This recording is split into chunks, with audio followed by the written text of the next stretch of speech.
Welcome, everybody, to the LIPSEY'S Aim Higher podcast. Across from me, as always, Jason Klossner, and our new mainstay here. He's part. I think you're part of the show now. Yeah, Dale Luke. I'm in the circle of trust now. He just won't leave. Yeah, I know. Can't get him out of here. No. I'm Rob Aberzino, and I'll tell you what, we had a great time and a great episode. Our last episode, talking about single action revolvers, a lot of LIPSEY'S exclusives. I learned a ton. I'm hoping that everyone that watched and listened did too. I was kind of a deer in the headlights in a couple parts of that conversation, but that's okay. I really enjoy learning, especially from a historical standpoint, that Jason's always really good at that, the history buff. Dale, you're good at the application of it, so let's have some more fun today. We decided to continue this thing, but we're going to take a slightly different approach in maybe some of the smaller caliber single action revolvers, right, like the single 6, the single 7. Let's talk about that a little bit. We talked a lot about big bores last time. Didn't really touch on the smaller caliber stuff today, so let's roll. Yeah, we got a little feedback from the listeners last time. We're like, hey, you totally forgot about the single 7s and everything else. Like, yeah, we did. Really the fun stuff to shoot.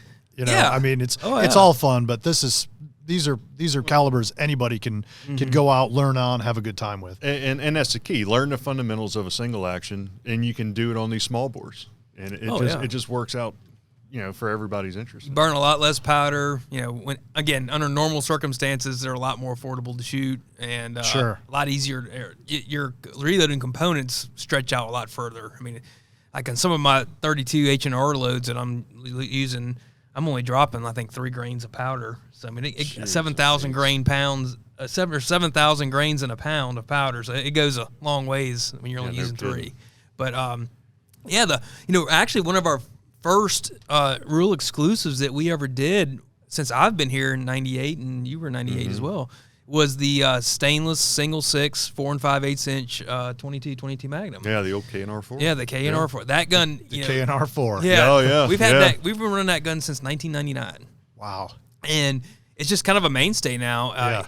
And it was nothing more than just Ruger didn't make a short barrel stainless single 6. They made it in blue, which that was the first gun I ever bought my own money, my grass cutting money.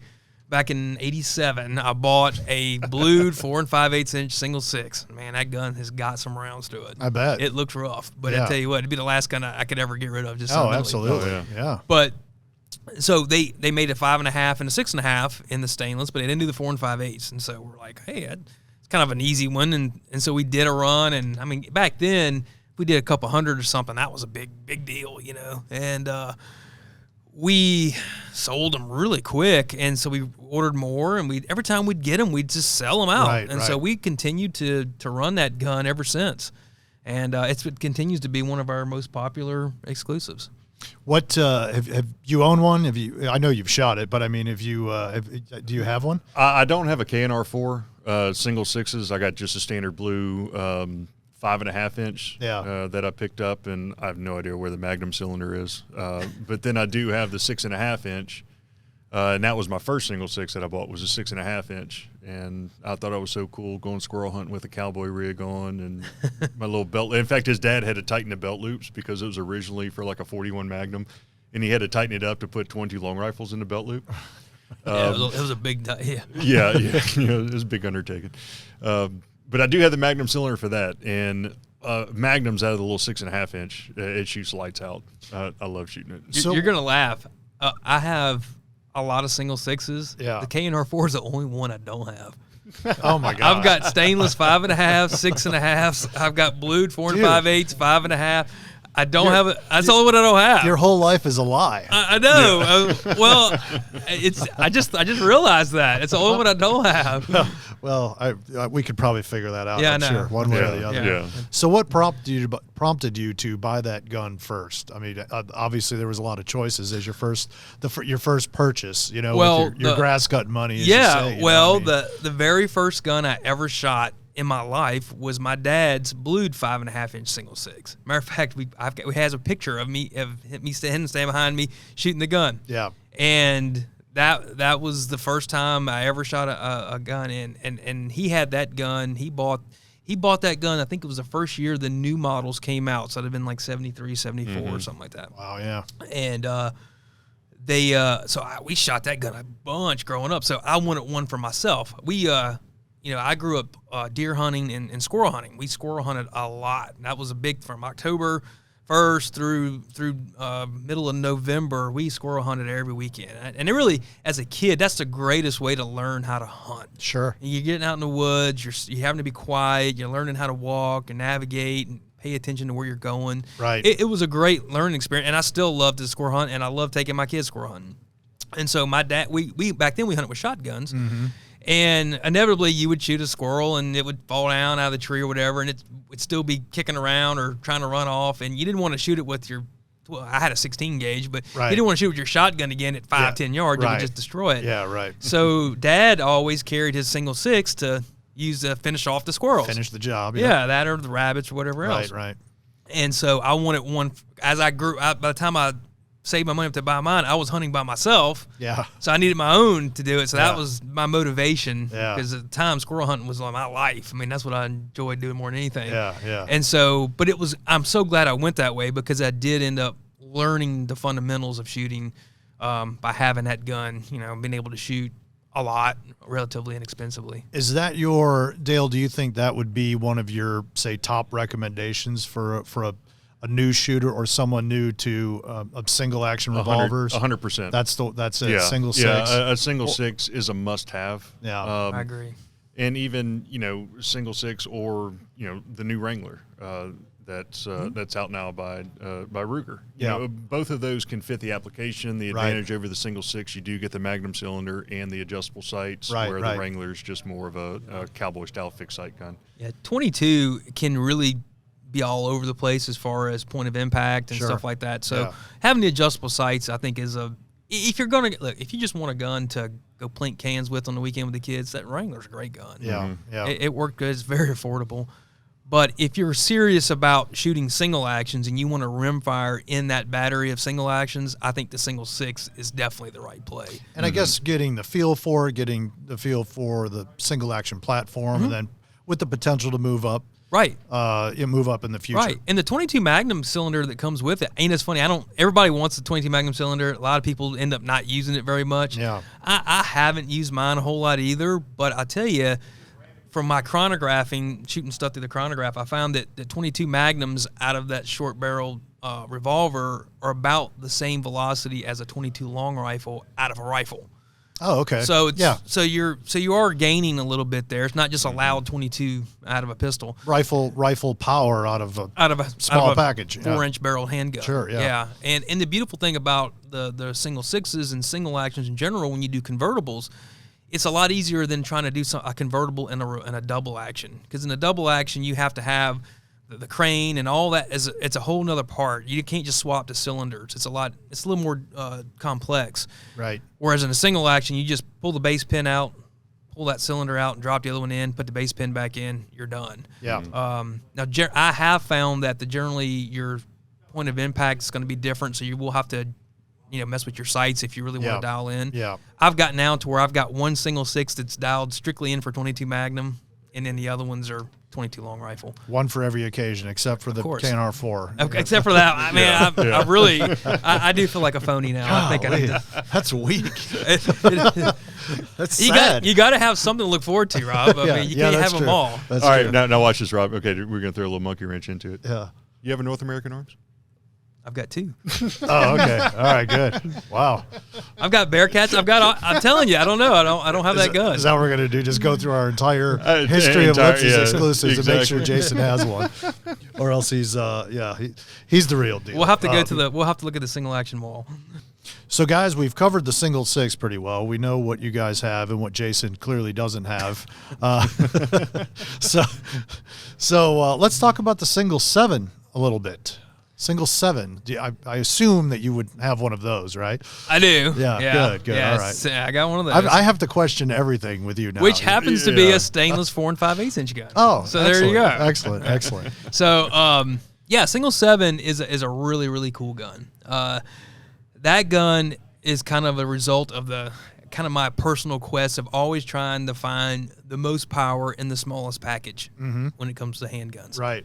So, the single 6 platform itself had never really been done in much more than except 32 H&R Magnum, and they did those back, I don't know, Dale, was that the mid 80s, something like that? Yeah. They did the 32 H&R Magnum, which was a cool little round. It was developed by H&R and Federal, and they were made to put in the H&R guns, which were not really very strong. Right. So that round was never really loaded to its potential. When Federal and Ruger got together and came out with the 327 Federal Magnum, it was originally chambered in the Ruger SP-101, and it was marketed as an alternative to the 357 Magnum 38 Special defensive crowd. So you got the power of 357, but less recoil and an extra shot. Because in a 32, you can get 6 in the cylinder instead of 5, like in a 38 or a 357. Right. And it really didn't do that well. 2 things happened. One, Federal and CCI didn't provide a lot of ammo right out of the bat. So it kind of languished around. And I think a lot of people just said, you know what, the 38 and the 357 is the easy button in the defensive handgun world. Sure. I don't know. I don't want to play. And so it kind of languished around. It didn't do much. Right. Talked to Ruger about, hey, can we do a single 6 in a 327? You did it in a 32 H&R Magnum. Is that something we could do? And at first was like, well, let's look at it. And there was a few challenges we had to overcome. The first thing was the cylinder on a standard single 6 isn't quite long enough for a 327. However, the cylinder window in the frame is big enough. Right. So what they had to do was shorten the forcing cone flush with the frame and then extend the length of the cylinder to fill the whole window. So that solved that problem. And then after they did the testing and everything, they said, man, actually it works pretty good. Right. People ask me all the time, why a 7-shot cylinder? One of the truth is it's because they had a single 9 that they did in 22 Magnum. They did a single 10 in 22. They wanted to try to do something in a single 7, so they said, hey, let's see if we can work 7. And it worked. Yeah. And when you do odd number chambers right. in a revolver, it puts the bolt cuts over the meat in between the chambers instead of over the top of the chambers. So you get more strength. Right. So a 5-shot cylinder and a 7-shot cylinder right. are going to be stronger than a 6. Right. So what we're talking about for people that is these notches right here, where your cylinder actually latches down in the bottom of your receiver. Where your lockup is. Is where your lockup is. So that's what Jason's talking about, it being right so, in the middle. I got you. Yeah. So you've got, instead of being right over top, you're going you're going in between. This like you just explained. Is really, in between the cylinder. Yeah. So it's between the chambers instead of on top. You got more metal to work right. with. That's why Smith & Wesson and Ruger can do a 7-shot GP100 and it's the same strength as a 6-shot. Even though there's less the chambers are thinner, having that bolt notch cut in between the chambers makes up for it. Should you factor that into buying a single action revolver or buying a revolver of, even rounds, odd rounds, which is stronger? I mean, that's going to be worked out at the manufacturer. I was going to say, obviously they're all tested. Yeah. They're going to test it to the extreme. Yeah. Okay. Yeah. And so that's pretty much worked itself out there. Yeah. The beautiful thing about the 327 Federal is that you can also shoot 32 H&R Magnum, 32 Smith & Wesson long. It's like 32 short. 4 or 5 calibers in that. We actually shot some 32 ACP through it. Yeah. It works. Not great, but it works. They're all a semi-rimmed case or rimmed or semi-rimmed. Yeah. And they'll all drop in the cylinder. So it's really versatile. So it's a neat. It's the most power you can get in that small platform. If you go any bigger, people will say, "Oh, can you do a 38 or a 37?" And the problem is that when in the loading gate trough area. So when you open the loading gate and that little trough where the rounds kind of slide past, if you open it up any more to accept the rims of a 38 case, you get in there and it gets into the transfer bar channel. So you would have a hole in there. Right. And Ruger's not going to make a gun with a hole in it right there. Right. It's just not going to work. So that would be considered the top end of the small bore. Yes. revolvers, and then you kind of cross that line into what the 38s, I guess, or you would have to step up to the mid-size flat top frame size to get into the 357. Yeah, that kind of stuff. Like that. A lot of people ask me all the time, can we do a 3220 in a single 7? And the answer is no, because the 3220 is too long. It's a little bit longer than a 327 Federal, and so it just won't work. But I'll tell you, the 327 Federal out of that single 7, what we did was and with obviously Ruger, was great working this with us, but I think it really revived that cartridge, because what we did was we took it as the aspect of, it's not a defensive cartridge, it's a field cartridge. It's for a guy who wants to carry a lightweight small gun but have some power to it and be able to carry a lot of ammo with them, because it's not that heavy, and have versatility there. And it really took off. The single 7, I think, really resuscitated the 327 Federal, and we've since done GP100s in it and other guns in it, and some of the other manufacturers caught on to that, rode that wave. I know Henry's doing a lever action, and it's really taken off. It's done really, really well. We've got a lot of different models on the single 7, and I think that's a gun and a cartridge now that has a place. Dale, what about application, for the single 7? What do you think as far as, practical use, that sort of thing? It's funny. Right after it came out, we had a customer, one of the gun writers, I can't remember. Richard Mann. Yeah. Sent us emailed pictures with the single 7 of him shooting antelope. Wow. I think he shot a deer, with a 100 grain hard cast 32 H&R load out of it. Yeah, dropped him. And smoked it. I mean, for a good all around. So that's a pretty broad spectrum of versatility right there. Yeah, absolutely. If you load that cartridge correctly and you use the right bullets, it'll do a pretty good bit of what a 357 Magnum will do. Wow. Out of my 4 5/8 inch gun, that the Federal, the American Eagle, they make a load. It's 100 grain jacketed soft point, and that load is loaded hot. It's fast. And out of my 4 5/8 inch barrel, it chronographs out at over 1,600 feet per second. Wow. That's moving. When you're shooting when you're shooting at a gong at 100 yards, there's no holdover. Right. I mean, it's flat. Yeah. And very little delay. Yeah, it gets there quick. Yeah. And the recoil's not bad. I mean, it's loud. Now, I will tell you this: 327 Federal, you want air protection on when you shoot it. Yeah. It's loud, but the recoil, I find, is, especially my gun's a Bisley gun. Go figure. It's nothing. I mean, it really is very easy to shoot. Yeah.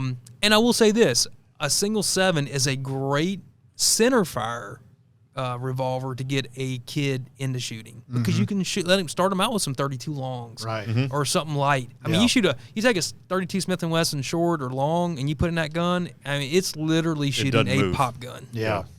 But it's a little bit more to it than you can reload it. I mean, you talk about cheap to reload. I mean, you're dropping 2 grains of powder in a case. Have you guys hunted with them? Have you had any experience actually hunting with them? Or I have shot a couple of varmints. With mine. I have not. More for fun. Yeah. I've plinking with it.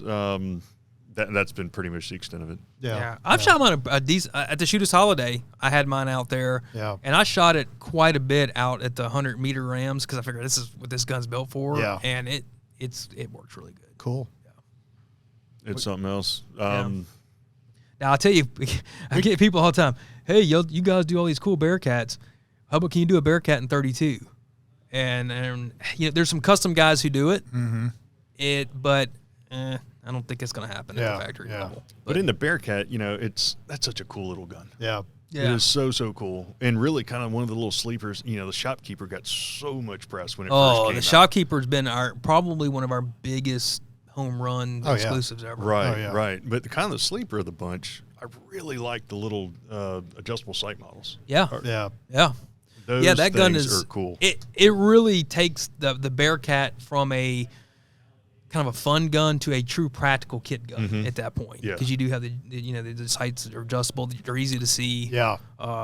That gun does a lot. The Shopkeeper is just a fun gun. It really is. You go to the range and you just play with that thing all day, and it's fun to shoot. But it's for if you can only have 122, that would not be my choice. Right. Yeah. But the adjustable sight gun would definitely be something that would be viable. Yeah. So yeah, you mentioned, I think did you mention you had one of the kind of longer barrel single sixes? Yeah, a 6.5 inch. The 6.5 inch. Right, so, right.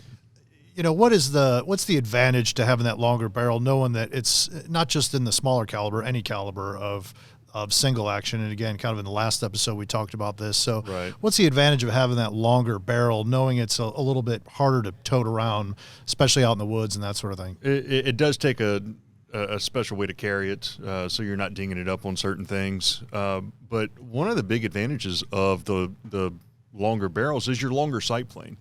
People tend to shoot the longer sight planes a lot better, and they're a lot easier to shoot, and they're a little more forgiving. A lot more, yeah. To shoot than the little short barrels. So that is a key advantage of the longer barrels, just simplicity on how to fire it, how to shoot. Just in the grand scheme, it just a 4 5/8 or a 6.5. I mean, it's not in the grand scheme. It doesn't seem like a much. No, you're talking an inch. But every little bit of sight radius just makes hitting, especially at distance, that much easier, because the longer the sights are apart, right. Any little wiggle is not exasperated as it is when the sight radius is shorter. Right. So you take like a 2-inch Smith & Wesson Model 60. Yeah. And I mean, any little nudge one way or the other puts that shot way off. Those little 38 specials, things like that. Yeah, sure. Yeah. Right. And another good advantage too is, especially on a revolver where the front sight is integral to the barrel, where you really can't change it. The longer the barrel is, the thinner that sight's going to look. Mm-hmm. So you take that same width sight and you move it up close, it looks bigger and wider, and it covers up more of your target. Right. So it ends up kind of making it a little, I don't know, it's just more of an optical thing then, but it does help shooting at distance. Do you tend to go with a longer barrel revolver? It depends on the application. What you're doing, yeah. Like when I like to go prairie dog hunting out in Wyoming, and I have a Bisley single 6 and a 6.5 inch that I like to take, and when you're kind of riding around in between fields and you see some out there at 50, 60 yards, we'll take it out and shoot them with that. Mm-hmm. Trying to do that with a short barrel gun you could do it, but it'd be tough. Right. Now, when I'm carrying a single 6 to squirrel hunt, I carry my short, light 4 5/8 because it's literally shooting from here to the ground. Right. So it's not as important. Yeah. I will say this. A lot of people just automatically assume longer barrel equals more velocity. That's not necessarily true. Really? No, not in revolvers. There's a lot of other stuff that plays in there. The main culprit is the cylinder gap, and that's the distance between the forcing cone and the end of the cylinder. Mm-hmm. There's that little gap. You'll see that little, if you hold it up to the light, you can see it in there. Mm-hmm. And generally, the wider that gap, the less velocity you get, because more of the gases can escape out of that cylinder, out of that gap, and they're not going behind the bullet, right, and helping your velocity. Right. So a short barrel gun with a real tight cylinder gap can shoot faster than a long barrel gun with a big cylinder gap. So those are some things to look at, and can explain why sometimes a 4 5/8 or a 5.5 inch gun is shooting as fast or even sometimes faster than a 7.5 inch gun. So it can be really. John Taffin, the gun writer, I think he said it best. Every gun is a law unto itself. Yeah. So you can take 5.5 inch Blackhawks and shoot them, and each one of them can one can shoot just way faster than the others, and it's its own personality. It's just, And today with the bevy of ammo choices that we have out there is just so much different than it used to be. Yeah. I mean, well, and like we were talking about hand loading in the last episode, if your powder burn rates can affect things too. If you're shooting a really slow burning powder, it takes a little bit longer for those gases to expand and create that pressure that you're looking for your velocity. So it takes a bit longer barrel to get the full effect of that. Whereas a faster burning powder can do that same thing in a shorter length of time, so it does it. You get the most out of it out of a short barrel. Right. You can actually, on some of the real weak cowboy style loads that are really loaded down, sometimes a longer barrel will give you significantly less velocity, because what's happening, and all those gases have expanded. Mm-hmm.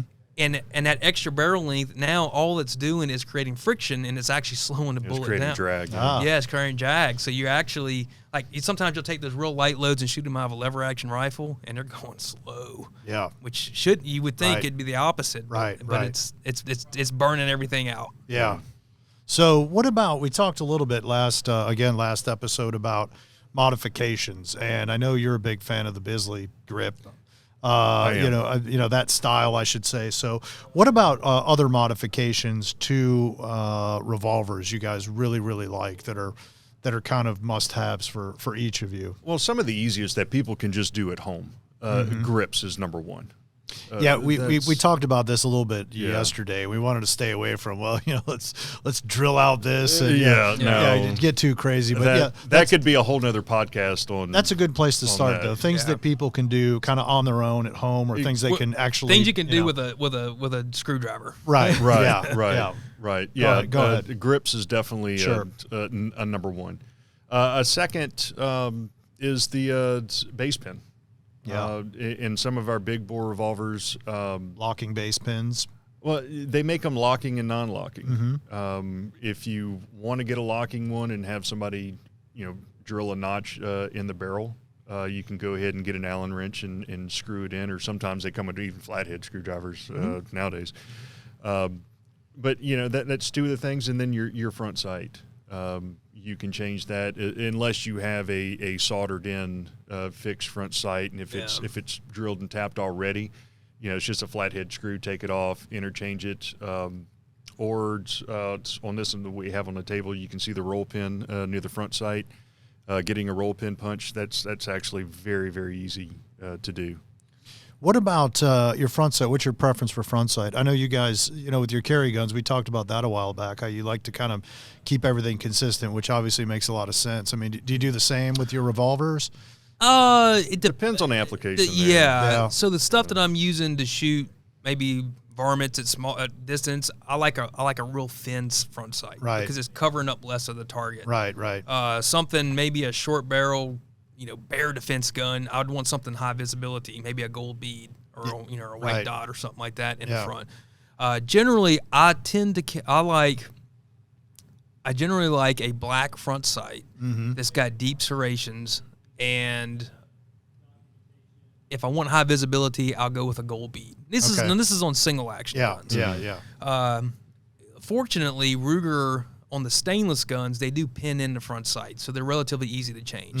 On their blued Blackhawks, it's one piece to the base, so it's kind of a pain. That's one thing I've asked them for years to go to a pinned in front on those. So I've actually had some gun. Bobby Tyler actually just did 2 guns for me where he put a Freedom Arms front sight base on a blued gun, and then I got replaceable front sights now on it. Cool. Now, I know our old buddy Furman Garza, we've talked about some of his stuff. He does some really cool front sights. What I like about his stuff is he'll make it to your specifications. So if you're shooting a heavy load or a heavier bullet and you need a little bit taller front sight, he can make it. Or if you're shooting a light fast bullet, you can make a shorter front sight. Right. He can also adjust the width, I generally, my formula that I like is a .115 width front sight. Very specific. It's very specific. But it's narrow. Usually a factory Ruger will be about a .125, which is not super thick, but I like a little bit more gap between the front sight post and the notch in the rear. Right. That's just my personal preference. You just want a little more daylight. A little bit more daylight. I can make those adjustments a little bit better. The thing I love about Furman sights is he makes them either like a Patridge style or a slightly modified Patridge style. And with those deep cut serrations, that front sight is black. It's really stark. As opposed to a lot of the ramp sights that have shallow serrations, once the light hits it, they kind of wash out, and it's hard to get a defined edge on the top. So a lot of times you'll get vertical stringing because what looks like the top edge of the sight in one lighting or the way you're holding it is a little bit different from the next shot. And you'll notice your rounds are stringing. It's not the gun, it's just that your eyes are seeing the top of that front sight at different levels. When you make that sight really crisp and dark, from the shadow, from the serrations, you get that defined point, and you really will tighten your groups up. God, that's interesting. Yeah. Again, a $50 front sight can turn your gun around, but again, it's experimentation. It's blown around. As far as the rear sight goes, I pretty much stick with the factory rears. Hamilton Bowen makes a fantastic rear sight, the rough country sight. If I was going to change it, that's what I would go to. As far as grips, I'm kind of like Dale. I generally like to change them mainly because I just like cosmetically, like I'm a little different. It's this easy thing to do. Right. You know, I like the natural materials, stag or a really nice walnut or something like that. I do like micarta. I do too, especially on the heavy kicking guns or something that might be really really rough duty, because micarta is unbreakable. I mean, you're not going to break it. And to me, like a stainless gun with black micarta grips looks awesome. But the micarta is kind of it's not textured, right? I mean, it can be if you don't polish it. It can have a little texture to it, a little rougher. But keep in mind that on a heavy kicking gun, I don't want any texture because it just tears your hand up. You want it, okay? I want makes it. sense. I want it to have a little bit of movement. A little bit of movement. Yeah. Now on a defensive gun where you're trying to shoot fast and quick and transition, you want that grippiness so that gun locks in. Right. But on a heavy kicking gun, if you checker the grips on a 480 or a 454 RTF2 frame on a 480, that'd be fun like once. That'd burn you up. Yeah, it would burn you up pretty hard. Yeah. The base pins, I agree with Dale. That's almost a must. Belt Mountain is the company that I buy mine from, and they're slightly oversized. So when we're talking about the base pin, that's the pin that drives through the cylinder and locks the cylinder into the frame. And that slightly oversized base pin will take a little of the slop out of the cylinder.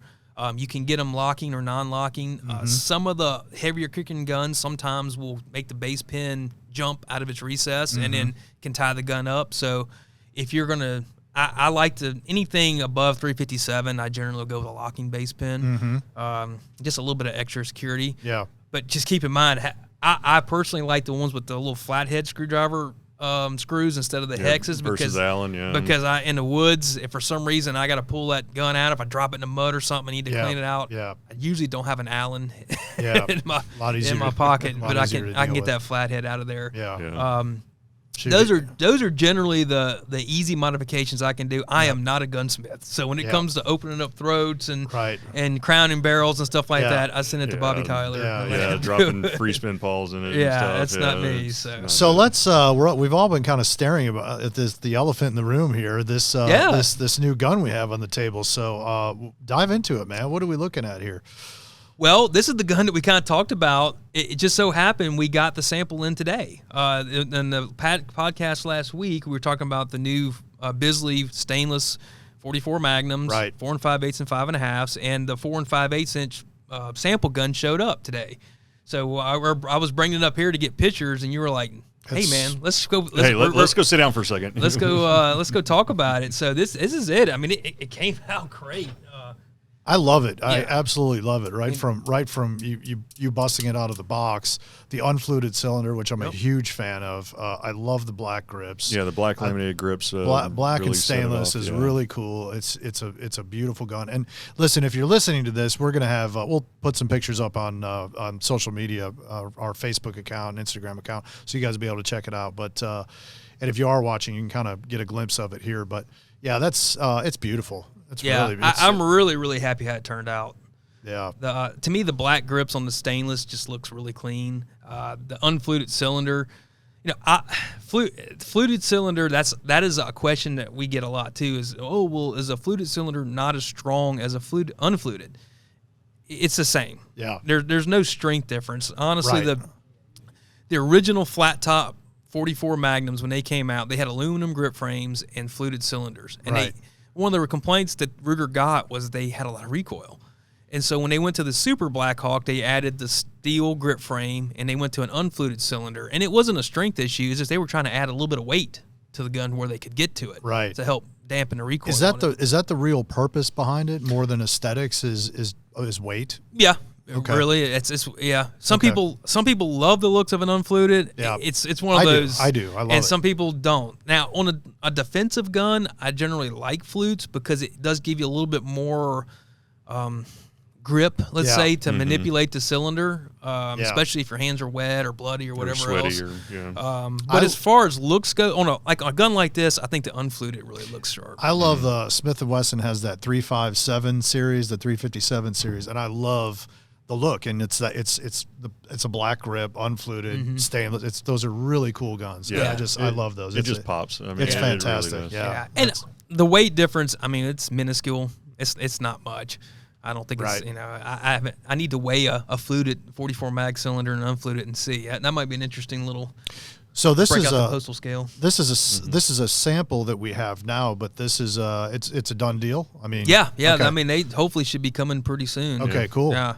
I was really excited to see it show up. I tell you, we kind of talked about it the other day. If I was starting all over again, right, I would probably be leaning really, really hard on this is my do everything, large bore single action. Yeah, it would be really tough to beat this gun. Yeah. Yeah, for me, I'm so invested with a 45 Colt.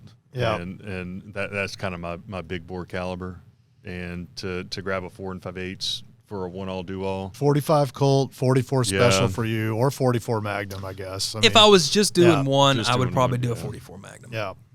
That's definitely a lot more versatile than a 45 Colt. Yeah. Honestly, but you love what you love, man. Yeah. Well, there's no wrong answers here. No. That's why Ford, we have lots of Ford, Chevy. Yeah. Well, let me ask you guys this. So let's pare it down. Speaking of your favorite, your favorite calibers or whatever, if you were on a deserted island getting shipped off, you didn't know what was going to be on the island, and you had to take something to protect yourself. Let's start with 3. We'll whittle it down to 1. Let's stay with the single action category here. So if I could only have 3 single actions for the rest of my life, you're going to like Jurassic Park Island, and you don't know what's going to be on the island. Well, if I'm going to Jurassic Park, my choice is already made. Yeah. So all right, let's start with 3 and let's get down to 1. What do you think there, Jason? So if I was going to be narrowed down to 3 single actions to.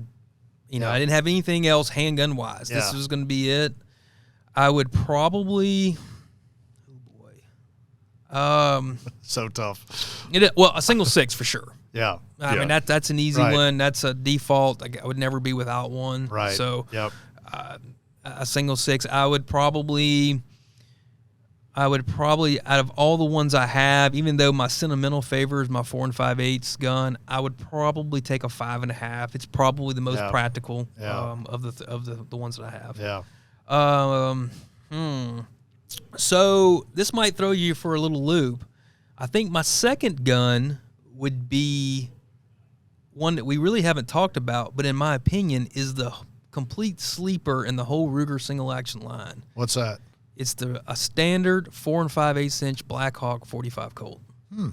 It's on a large frame. It's got an aluminum standard grip frame. It's not a Bisley. We've been talking about Bisleys for the last 2 weeks now. You're speaking Dale's language. Yeah, but it's got a regular aluminum grip.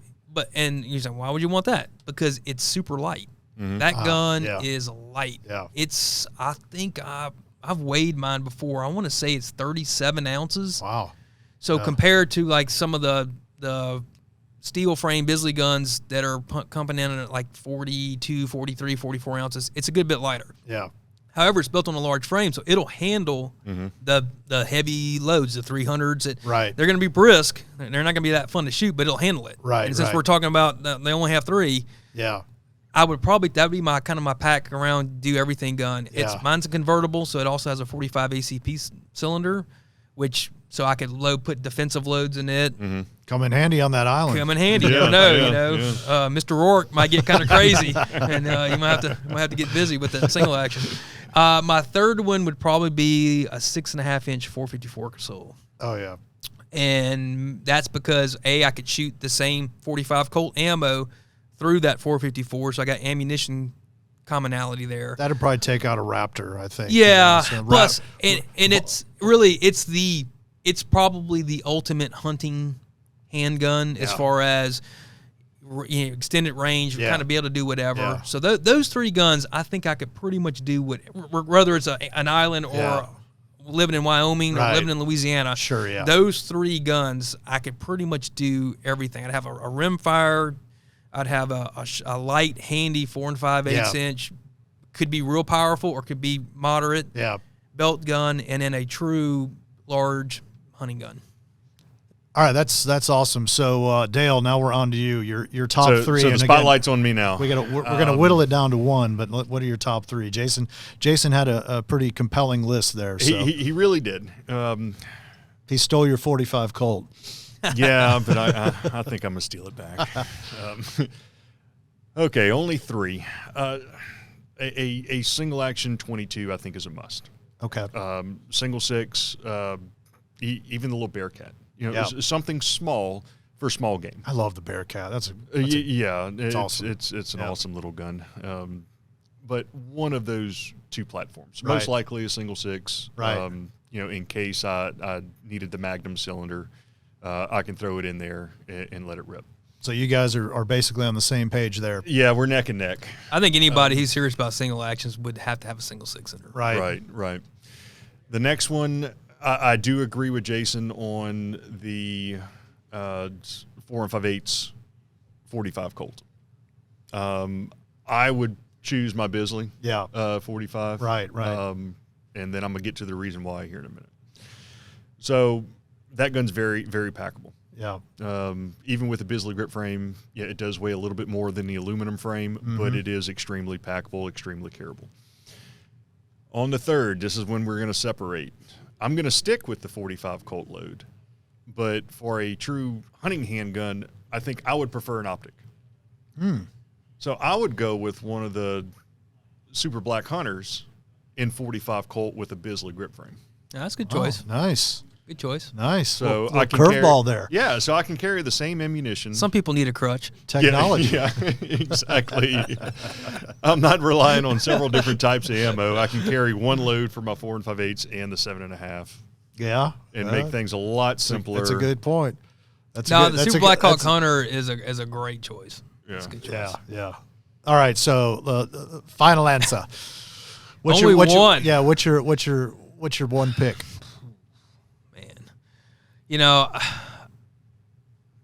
Probably the most versatile cartridge out there is the 357 Magnum.